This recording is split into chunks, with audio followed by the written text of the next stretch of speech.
Electoral roll revision का जो मुकदमा सुप्रीम कोर्ट में आरजेडी और दूसरे जो एनजीओ ने फाइल किए थे, वो सारे पिटीशंस आज सूचीबद्ध थे माननीय वेकेशन बेंच के समक्ष।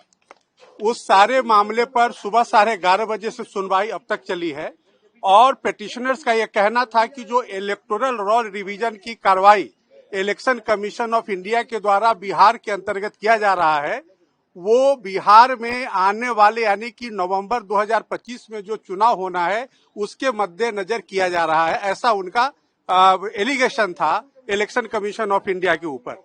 उन्होंने यह भी कहा कि आधार को क्यों नहीं कंसीडर किया जा रहा है इलेक्शन कमीशन ऑफ इंडिया के द्वारा, लेकिन उनके तमाम दलीलों को झुठलाते हुए इलेक्शन कमीशन के तरफ से माननीय राकेश द्विवेदी सीनियर एडवोकेट साहब ने स्पष्ट शब्दों में कहा कि जो भी कार्रवाई इलेक्टोरल रिफॉर्म का चल रहा है वह संविधान के दायरे में है और रिप्रेजेंटेशन ऑफ पीपुल एक्ट की जो धारा 21 है सब धारा 3 और 4 के हिसाब से चल रहा है, इसलिए उसमें कहीं भी किसी तरह की इलीगलिटी नहीं है।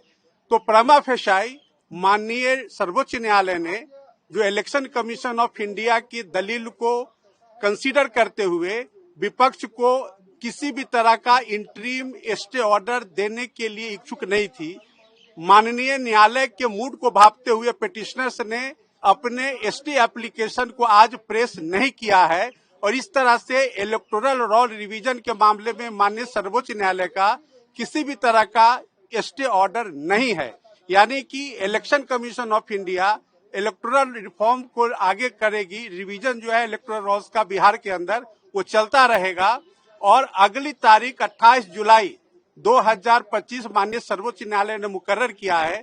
तब तक सारे पक्षों को अपना जवाब माननीय न्यायालय के समक्ष दाखिल करना है और उसके बाद जो भी एक्सरसाइज होगा माननीय न्यायालय अगले तारीख पे तमाम बिंदुओं को विचार करके आगे की कार्रवाई चलेगी। तीन कागजात को कंसीडर करने के लिए भी कहा है। देखिए, ऐसा है कि जो माननीय सर्वोच्च न्यायालय के समक्ष याचिकाकर्ता जो थे उनका कहना था कि आधार कार्ड, राशन कार्ड और उनका एक और था कि वोट आईडी कार्ड जो election commission of India issue करती है, इन 3 डॉक्यूमेंट्स को विचार करना चाहिए।